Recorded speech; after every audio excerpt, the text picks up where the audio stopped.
এবার আমি জিজ্ঞেস করতে চাই, ওই পারো বাংলা, এই পারো বাংলা, আমরাও বাঙালি, তারাও বাঙালি। কিন্তু 1947 সনে যখন দেশ স্বাধীন হলো, পশ্চিম পাকিস্তানের সাথে আমাদের বর্ডারের কোন সংযোগ নাই, তারপরে আমরা কোন ভাগে ছিলাম? কোন ভাগে?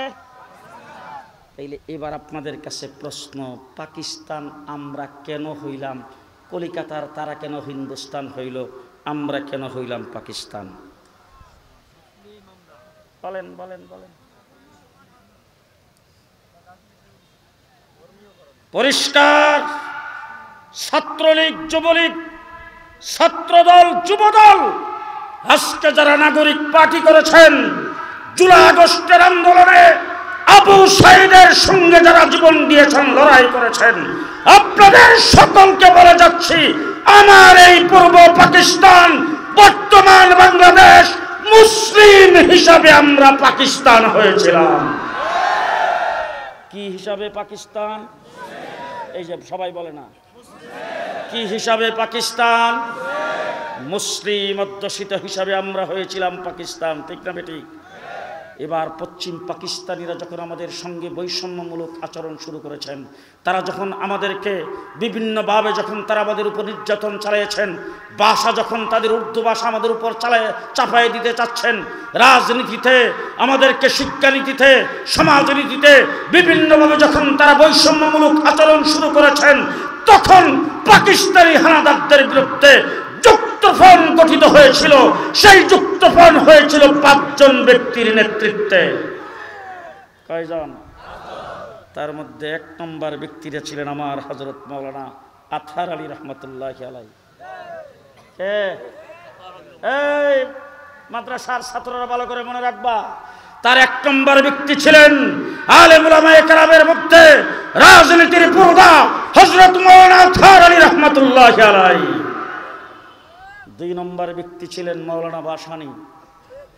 3 নম্বর ছিলেন হুসেন শহীদ সরওয়ার্দী। 4 নম্বর ছিলেন শেরে বাংলা একে ফজলুল হক। 5 নম্বরে ছিলেন শেখ মুজিবুর রহমান। কয়জন? জেলখানার ভিতরে বসে তথাকথিত 15 বৎসর যারা দিনের বুট রাতে করে ক্ষমতায় ছিলেন, তাদের বানানো ইতিহাস জেলখানায় বসে পড়লাম। সেই ইতিহাসের পাতায় কোথাও মাওলানা আতহার আলীর নামটাও তারা রাখে নাই। আজকে শুনে রাখেন, মাওলানা আতহার আলীর নেতৃত্বে হয়েছিল যুক্তফ্রন্ট। 1970-এ, লম্বা ইতিহাস সংক্ষেপে বলতে চাই, 70-এ আসলো নির্বাচন। শেখ মুজিবুর রহমান সাহেবের আওয়ামী লীগ মুসলিম লীগের নাতি। মুসলিম লীগের, বিশ্বাস হয়েছে না? সর্বপ্রথম শেখ মুজিবুর রহমান সাহেব করতেন মুসলিম লীগ। মুসলিম লীগ দিয়া তার রাজনীতি শুরু। 2 নম্বরে তিনি মুসলিম লীগ থেকে বের হয়ে এসে করলেন আওয়ামী মুসলিম লীগ। তাহলে আওয়ামী মুসলিম লীগ, মুসলিম লীগের ফোলা। কথা বলেন। কিছুদিন পরে ইসলাম শব্দের সাথে, মুসলিম শব্দের সাথে উনার এতই বিরোধ ছিল, মুসলিম শব্দ বাদ দিয়ে করেছেন আওয়ামী লীগ। আওয়ামী লীগ কি হইল? মুসলিম লীগের জি মুসলিম লীগের নাতি। যখন 70 ইলেকশনে দাঁড়াইলেন, শেখ মুজিবুর রহমান সাহেব নির্বাচনী ইশতেহারে ঘোষণা করলেন, আমার দল যদি সরকার গঠন করে, নিরঙ্কুশ সংখ্যাগরিষ্ঠতা পায়, আপনারা যদি আমাকে ভোট দেন, ইসলামের বিরুদ্ধে কিছুই করা হবে না। সেই কথা যখন দেশের জনগণ দেখল, 1947 সনে দেশ তারা স্বাধীন করেছেন, দেশ স্বাধীন হয়েছে মুসলমান অধ্যুষিত হিসাবে, মুসলিম হিসাবে, তারা যখন দেখলো ইসলামের বিরুদ্ধে কিছুই করা হবে না, তখন সবাই মিলে সিল মারো ভাই, সিল মারো।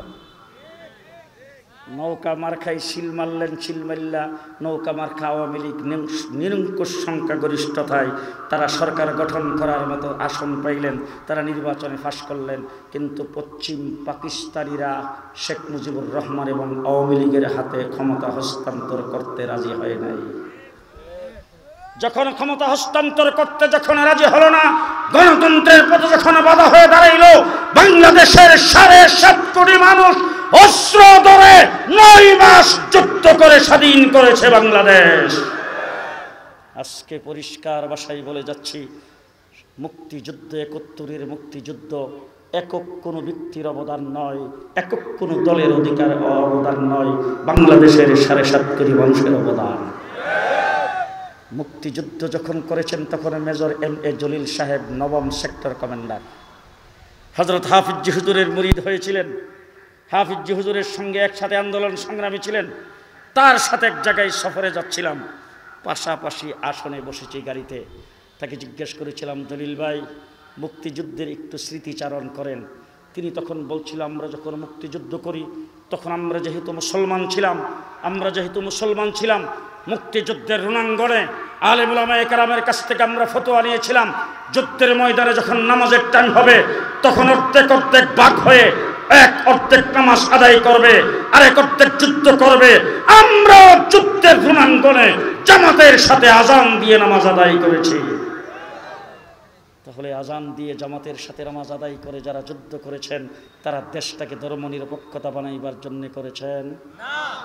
কথা না বললে কোন দলের? তারা ধর্মনিরপেক্ষতা বানাইবার জন্য, দেশটাকে ধর্মনিরপেক্ষ বানাইবার জন্য যুদ্ধ করেছেন না।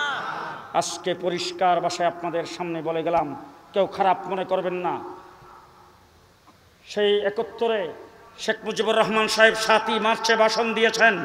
তার ভাষণ আজও ইউটিউবে আছে, আজও মিডিয়াতে আছে, আজও বই পুস্তকে আছে। আপনারা রাত্রে যায় আজকে তার ভাষণটাকে ভালো করে যাচাই করবেন। তার ভাষণের ভিতরে কোথাও এই কথা বলে নাই, মুক্তিযুদ্ধ করে যদি দেশ স্বাধীন করতে পারি দেশটা হবে ধর্মনিরপেক্ষ। বলছেন মুক্তিযুদ্ধের কমান্ডার M.A. উসমানী সাহেব তিনি বলছেন, স্বাধীনতার ঘোষক জিয়াউর রহমান সাহেব বলছেন, মুক্তিযুদ্ধ যারা করছেন তারা কোনোদিন বলেন নাই। কিন্তু দেশ স্বাধীন করার পরে শেখ মুজিবুর রহমান সাহেব পাকিস্তান থেকে সারা পায়া তিনি গেছেন লন্ডন। সেখানে যায় তিনি পিকচিশন লইছেন লন্ডন থেকে।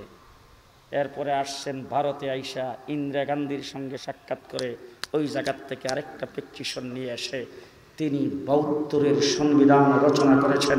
সেই সংবিধানে ধর্মনিরপেক্ষতাবাদ কায়েম করেছেন।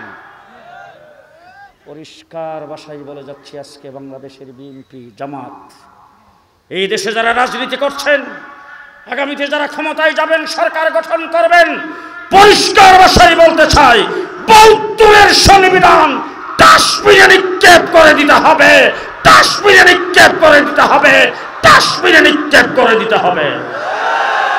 ৭২-এর সংবিধান আমরা মানি না। পরিষ্কার ভাষায় বলতে চাই, দেশ স্বাধীন হয়েছে মুসলমান। শেষ কথা আমি আপনাদের সামনে বলতে চাই, কাশ্মীর স্বাধীনতা যুদ্ধ করতেছে কয় বছর? ৭০ বছর। কয় বছর? ৭০ বছর যাবৎ কাশ্মীর স্বাধীনতা যুদ্ধ করে। আমরা কাশ্মীরের পক্ষে মিছিল করি কি করি না? জি, বিশ্বের মুসলমান কাশ্মীরকে সমর্থন করে। পার্শ্ববর্তী রাষ্ট্র পাকিস্তান কাশ্মীরের পক্ষে মিছিল করে, কিন্তু ৭০ বছর লড়াই করে কাশ্মীর স্বাধীনতা লাভ করেছেন?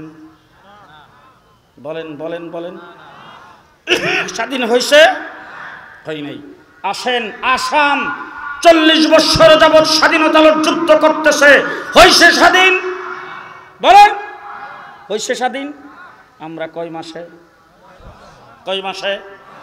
আজকে যারা মুক্তিযুদ্ধের চেতনার কথা বলো, আমাদেরকে যারা রাজাকার বলো, আজকে মুক্তিযুদ্ধের দোহাই দিয়ে যারা ১৫ বছর দিনের বুট রাতে করে দেশটাকে অরাজক পরিস্থিতির সৃষ্টি করেছো, জাহান্নামে পরিণত করেছো, তাদের চোখে আঙ্গুল দিয়ে বলতে চাই, যদি আমরা 1947-এ মুসলিম অধ্যুষিত হিসাবে, মুসলমান হিসাবে পূর্ব পাকিস্তান না হতাম, ৭০ বছর লড়াই করে আমরাও স্বাধীনতা অর্জন করতে পারতাম না। তাইলে আমার এই কথা বুঝে থাকলে আপনারা বলেন তো, স্বাধীনতার মূলে কি? আরো আস্তে স্বাধীনতার মূলে কি? আরো জোরে, স্বাধীনতার মূলে কি? ইসলাম। এবার দেশ স্বাধীন হয়েছে ৫৪ বছর। শেষ কথা আপনাদের সামনে বলে যাচ্ছি, যদি আমার কথা সমর্থন করেন ২ হাত উঁচু করে সমর্থন জানাবেন। দেশের সর্বপ্রথম সোনার বাংলা দেখেছি, তারপরে দেখেছি সবুজ বাংলা, এরপরে দেখেছি আপনাদের এরশাদ সাহেবের নতুন বাংলা। 9 বছরের প্রেসিডেন্ট, 10 বছরের জেল। এরপরে শেখ হাসিনা এসে বললেন আধুনিক বাংলাদেশ, কিছুদিন পরে বললেন মডার্ন বাংলাদেশ, এরপরে বলছেন ডিজিটাল বাংলাদেশ। পদ্মা সেতু উদ্বোধনের পরে বলছেন স্মার্ট বাংলাদেশ। কি বাংলাদেশ? কাঁচা মরিচের কেজি 1200 টাকা। তাইলে দেখতে দেখতে সোনার বাংলা দেখেছি, একজনে বমি করছে আর একজনে খাইছে। দেখলাম সবুজ বাংলা, দেখলাম নতুন বাংলা, দেখলাম আধুনিক বাংলা, দেখলাম মডার্ন বাংলা, দেখলাম ডিজিটাল বাংলা, দেখলাম স্মার্ট বাংলা। এবার জুলাই আগস্টের বিপ্লবে আবু সাইদ জীবন দিয়েছে, বুকটান করে দাঁড়িয়েছে, ছাত্র জনতা জীবন দিয়ে যেই বিপ্লব সংগঠিত হয়েছে, এই বিপ্লবের পরে বাংলাদেশ হবে ইসলামের বাংলাদেশ, ইসলামের বাংলাদেশ। কে কে রাজি আছেন?